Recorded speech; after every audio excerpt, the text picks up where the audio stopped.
ভারতের উত্তর পূর্বাঞ্চলীয় অঞ্চল মণিপুরে মেতে এবং কুকে সম্প্রদায়ের মধ্যকার সংঘাতে রাজ্যটিতে উত্তেজনাপূর্ণ পরিস্থিতি বিরাজ করছে।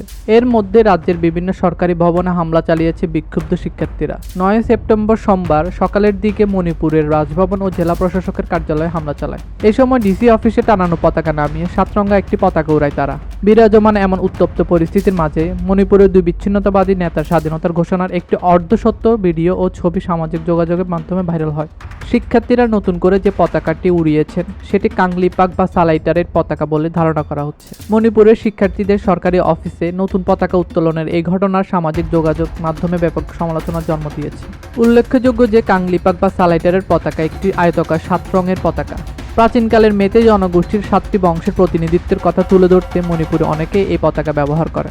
এদিকে ভারতের সংবাদ মাধ্যম ইন্ডিয়া টুডের উত্তর পূর্বাঞ্চলীয় সংস্করণ জানিয়েছে, মণিপুরের শিক্ষার্থীরা সোমবার সেখানকার প্রধান সরকারি ভবন হামলা চালিয়েছে। শিক্ষার্থীদের এই বিক্ষোভ তীব্র আকার ধারণ করেছে। ক্ষুব্ধ শিক্ষার্থীরা রাজভবন ও থৈবালের জেলা প্রশাসকের কার্যালয়ে হামলা চালিয়েছে।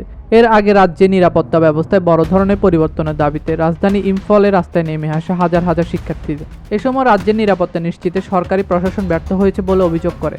বিক্ষোভরত শিক্ষার্থীরা রাজ্যের বর্তমান নিরাপত্তা উপদেষ্টাকে অপসারণ ও মণিপুরের শান্তি ফেরাতে রাজ্য সরকারের হাতে সর্বোচ্চ ক্ষমতা দেওয়ার জন্য কেন্দ্রীয় সরকারের প্রতি দাবি জানায়। বিক্ষোভকারীরা বলছে, বর্তমান সংকেতকে আরও ভালোভাবে মোকাবেলা করার জন্য নিরাপত্তা অভিযানের দায়িত্ব স্থানীয় কর্তৃপক্ষের নেওয়া উচিত।